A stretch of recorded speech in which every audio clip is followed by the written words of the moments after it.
Hello बच्चों, नमस्कार। आप लोग देख रहे हैं यूट्यूब चैनल MCI और मैं हूं विकास त्रिपाठी। बच्चों, आज हम लोग कक्षा 10 विषय गणित में चैप्टर नंबर 2 यानी बहुपद के बारे में पढ़ेंगे। बच्चों ध्यान रहे, आपको जो ये लिखित वर्ग परिभाषाएं या क्वेश्चन दिए जाएं, इनको आप लोग प्रतिदिन जरूर करें। यदि आप प्रतिदिन होमवर्क नहीं करेंगे तो आपको किसी प्रकार से कोई प्रश्न समझ में नहीं आएगा। सभी विषयों का होमवर्क आपको प्रतिदिन करना है, क्योंकि प्रत्येक सप्ताह में लगभग एक बार आपके कक्षा अध्यापक आपके सभी विषयों का होमवर्क जरूर चेक करेंगे। इसलिए आप लोग प्रतिदिन होमवर्क करते रहें, जिससे किसी प्रकार की समस्या ना आए। बच्चों देखते हैं, बहुपद जो चैप्टर है, तो बहुपद को जानने से पहले हमें कुछ बेसिक चीजें जाननी पड़ेंगी। जैसे सबसे पहले हम जानेंगे चर राशि। वे राशियां जिनके मान परिवर्तित होते रहते हैं उन्हें चर राशियां कहते हैं, जैसे x, y, z आदि। बच्चों ध्यान देंगे, वे राशियां जिनके मान प्रत्येक प्रश्न में परिवर्तित होते रहते हैं उन्हें चर राशियां कहते हैं। जैसे आपने देखा होगा, किसी प्रश्न में अगर x आया है तो हो सकता है उस प्रश्न में उसका मान 4 हो। अन्य किसी प्रश्न में x आया हो सकता है उसका मान 20 हो। यानी x एक ऐसी राशि है जिसका मान प्रत्येक प्रश्न में समान नहीं होता, बदलता रहता है, परिवर्तित होता रहता है। तो यहां पर x एक चर राशि है। बच्चों, चर राशियों में सामान्यतः अंग्रेजी ओलम के अक्षर आते हैं और चर राशियों को बीज गणितीय संख्याएं भी कहा जाता है। अब बात करते हैं अचर राशियां। वे राशियां जिनके मान परिवर्तित नहीं होते हैं उन्हें अचर राशियां कहते हैं, जैसे 2, 8, 25 आदि। बच्चों ध्यान देंगे, वे राशियां जिनके मान प्रत्येक प्रश्न में बदलते नहीं हैं, सभी प्रश्नों में समान रहते हैं, उन्हें अचर राशियां कहते हैं। जैसे कहीं 8 लिखा है किसी प्रश्न में, तो किसी भी प्रश्न में 8 हो, 8 8 ही रहता है। 8 का मान 7, 8 का मान 15 नहीं हो सकता। तो ये वो राशि है जो प्रत्येक प्रश्न में समान होती है, चाहे जितने प्रश्नों को बदल लिया जाए, 8 है तो वो 8 ही होगा, उसकी वैल्यू चेंज नहीं होती है। अचर राशियों में सामान्यतः गिनती के अंक आते हैं और अचर राशियों को हम अंक गणितीय संख्याएं भी कहते हैं। नेक्स्ट परिभाषा, बीजीय व्यंजक। चर तथा अचर राशियों से मिलकर बने व्यंजक को बीजीय व्यंजक कहते हैं, जैसे 2x² + 9x + 3 आदि। बच्चों आप देख रहे होंगे कि इस व्यंजक में कुछ अचर राशियां भी हैं, जैसे 2, 9, 3, और कुछ चर राशियां हैं। यहां x है, यहां भी x है, ये चर राशियां हैं। तो ये जो व्यंजक है, ये चर और अचर दोनों राशियों से मिलकर बना है, तो ऐसे व्यंजक को बीजीय व्यंजक कहा जाता है। यानी चर तथा अचर राशियों से मिलकर बने व्यंजक को बीजीय व्यंजक कहते हैं। बच्चों ध्यान रहे, सामान्यतः परिभाषा में यही बोला जाता है, लेकिन कई बीजीय व्यंजक ऐसे भी हो सकते हैं जिसमें केवल चर राशि हो या केवल अचर राशि हो, लेकिन सामान्यतः जो परिभाषा होती है वो यही रहती है। नेक्स्ट, ऋणेतर पूर्णांक। बच्चों, बहुपद को समझने के लिए हमें ऋणेतर पूर्णांक या पूर्ण संख्याओं को बहुत अच्छे से समझना पड़ेगा। ऋणेतर पूर्णांक को नॉन नेगेटिव इंटीजर्स कहते हैं और पूर्ण संख्या को होल नंबर्स कहते हैं। ये दोनों एक ही चीजें हैं, इसलिए हमने या लगा करके इनको लिखा है। परिभाषाएं भले ही बोलने में अलग हों, लेकिन इनके एग्जाम्पल, इनका मतलब दोनों का एक ही होता है। जैसे वे पूर्णांक जो ऋणात्मक नहीं होते हैं, अर्थात ऋण के नहीं होते हैं, उन्हें ऋणेतर पूर्णांक कहते हैं। यानी अगर कोई पूर्णांक है और वो ऋण का नहीं है तो वो कैसा है? ऋणेतर। तो अगर कोई पूर्णांक ऋण का ना हो, ऋणात्मक ना हो, उसे हम ऋणेतर पूर्णांक कहते हैं। जैसे 0 है, ये ऋण का नहीं है तो ये ऋणेतर हो गया।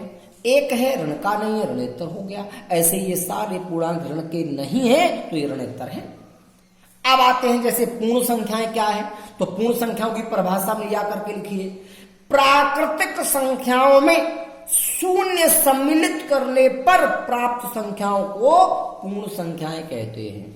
यानी अगर हम प्राकृतिक संख्याएं लिख लें 1 2 3 4 5 6 7 8 9 डॉट डॉट डॉट और इन्हीं में शून्य को सम्मिलित कर लें, तो अब जो संख्याएं हमें प्राप्त हो रही हैं इनको हम पूर्ण संख्याएं कहते हैं। और यही तो ऋणेतर पूर्णांक है। तो ऋणेतर पूर्णांक और पूर्ण संख्याएं क्या हैं ये हमने अच्छी प्रकार से समझ लिया है। अब देखते हैं बच्चों बहुपद क्या है। बड़े ध्यान से समझने की जरूरत है बहुपद को। आइए बच्चों ध्यान से देखते हैं। बहुपद ऐसा बीजीय व्यंजक, बीजीय व्यंजक अभी हम लोग पढ़ चुके हैं, जिसमें चर की सभी घातें ऋणेतर पूर्णांक होती हैं, ऋणेतर पूर्णांक कह दो और चाहे पूर्ण संख्या कह दो, होती हैं, उसे बहुपद कहते हैं। उदाहरण में हमने लिया है 2x + 5। आपने परिभाषा पढ़ा ऐसा बीजीय व्यंजक, तो ये बीजीय व्यंजक तो है जिसमें चर की सभी घातें, तो चर यहां पर कौन है x, इसकी घात अभी कुछ नहीं लगी है। और जब चर में कोई घात ना लगी हो तो एक घात मानी जाती है, तो इस पे एक घात हो गई। अब ये घात क्या ऋणेतर पूर्णांक है, तो एक है घात, वो अभी हमने पढ़ा था एक ऋणेतर पूर्णांक है। 0 1 2 3 4 5 ये ऋणेतर पूर्णांक है।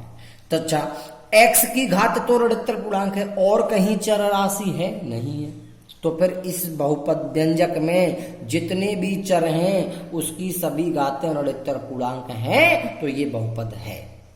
अब बात करते हैं दूसरे एग्जाम्पल की, 9y² + 8y - 3। इसमें चर राशि y है जो 2 जगह है। एक जगह y की घात 2 है, ये 2 ऋणेतर पूर्णांक होता है, अभी पिछले उदाहरण में देखा था। यहां पे y में कोई घात नहीं तो एक घात होगी, और एक भी ऋणेतर पूर्णांक है, तो इसका मतलब यहां भी चर की घात ऋणेतर पूर्णांक है। यहां इस व्यंजक में भी जितनी बार चर आया है उन सभी में घात ऋणेतर पूर्णांक है, तो यह व्यंजक भी एक बहुपद है। बच्चों ध्यान देने की बात होती है, यदि किसी व्यंजक में चर की सभी घातें ऋणेतर पूर्णांक हों, माने 0 1 2 3 4 5 डॉट डॉट अंत तक हों, तो वे व्यंजक बहुपद कहलाते हैं। और अगर एक भी घात ऋणेतर पूर्णांक नहीं होगी तो वह व्यंजक बहुपद नहीं कहलाएगा। उदाहरण के लिए हम आपको कुछ और एग्जांपल ले लेते हैं। जैसे आ जाए 5x² + 2√x। अगर आपसे पूछा जाए कि क्या यह व्यंजक एक बहुपद है, तो हम देखेंगे कि इस व्यंजक में चर राशि x है जो कि 2 स्थानों पर है। एक स्थान पर x जो है उसकी घात 2 है, ये ऋणेतर पूर्णांक है। दूसरे स्थान पर जो x है उसमें आप देख रहे होंगे रूट लगा है। और आपने 9th में पढ़ा होगा कि जब किसी संख्या पर रूट लगा हो तो रूट का जो अर्थ होता है वो घात 1/2 से होता है। यानी रूट x को हम x की पावर 1/2 लिख सकते हैं।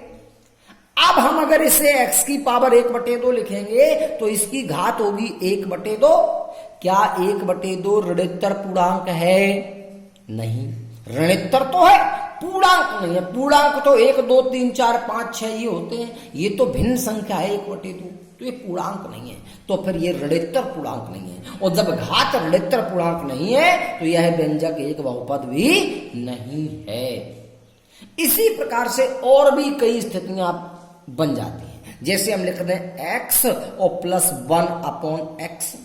अगर कोई पूछे यह व्यंजक बहुपद है कि नहीं, तो यहां पर भी हमें ध्यान देना होता है कि जो ये x है ये तो जो कहते हैं प्लस, कक्षा 9 में हमने एक और पढ़ा होता है घातांकों के नियम में, अगर 1/m है तो ये m की पावर -1 होता है, क्योंकि यहां पर m में कोई पावर नहीं तो 1 तो होगा।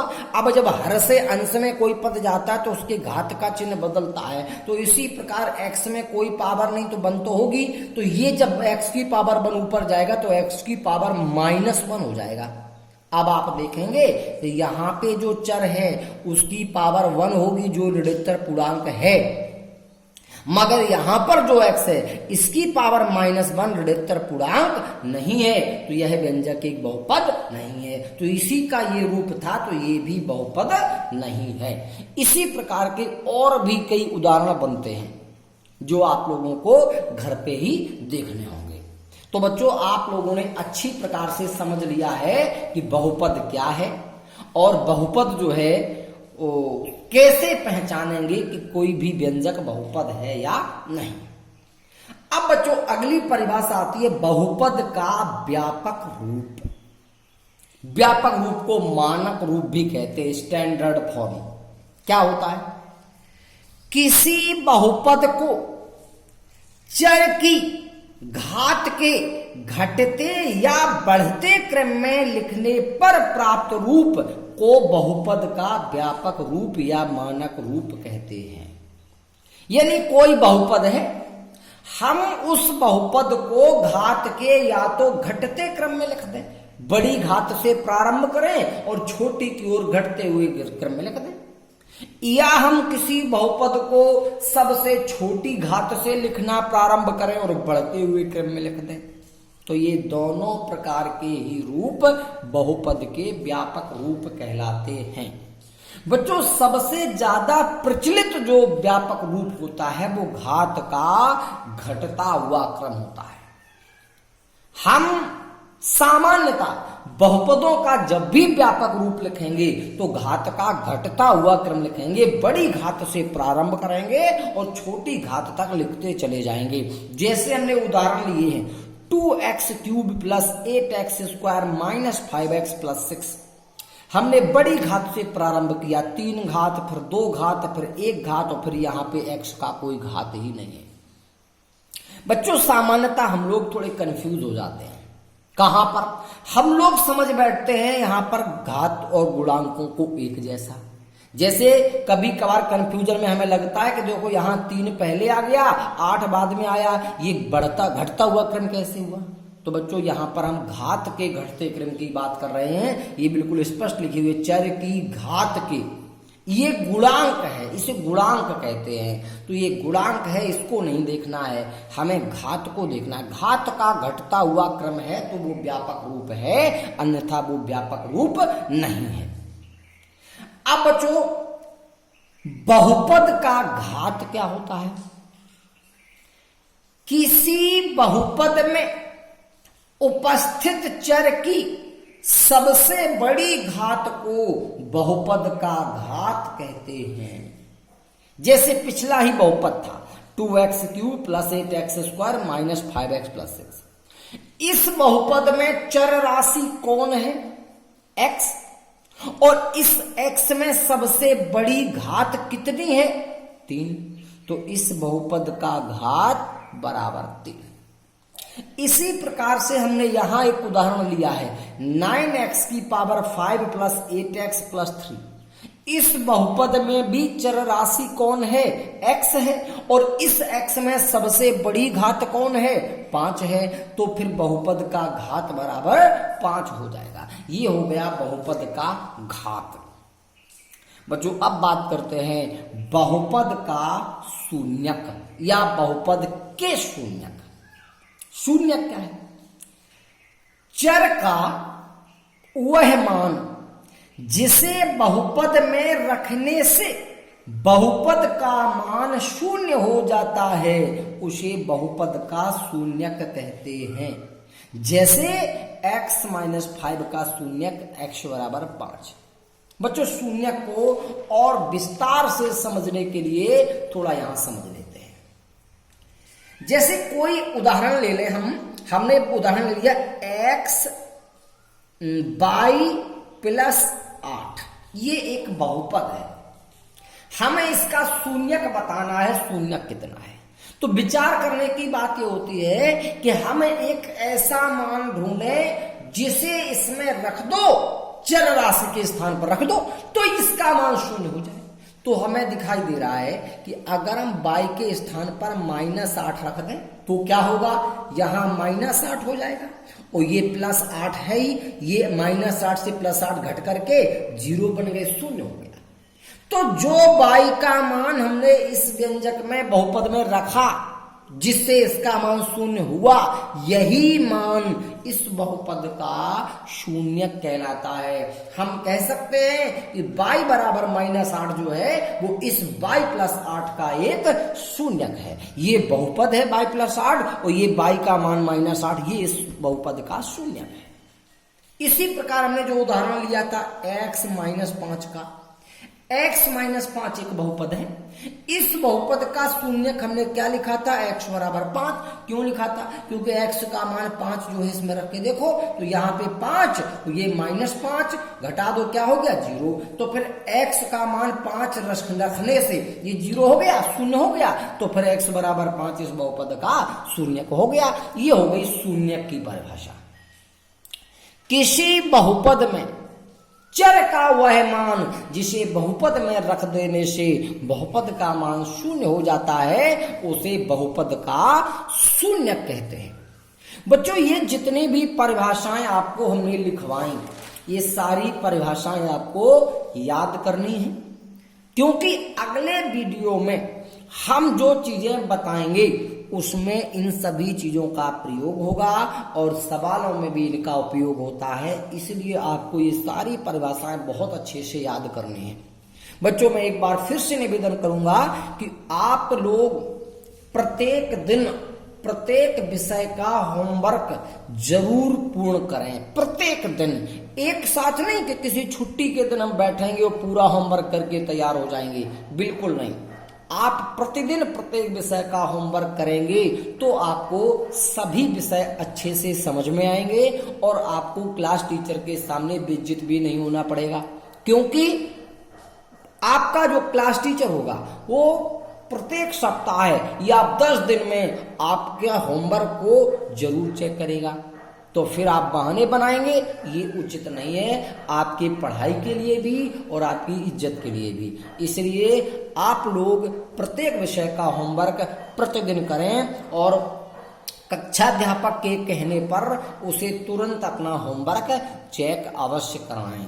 चलिए बच्चों आज इतना ही। कल हम पढ़ाएंगे आप लोगों को बहुपद के प्रकार। बहुपद के प्रकार को हम पदों के आधार पर भी बताएंगे और घातों के आधार पर भी बहुपद के प्रकार बताएंगे और कुछ बातें जो बहुपद के बारे में रह गई हैं वो भी आपको बताएंगे। ठीक है बच्चों, नमस्कार।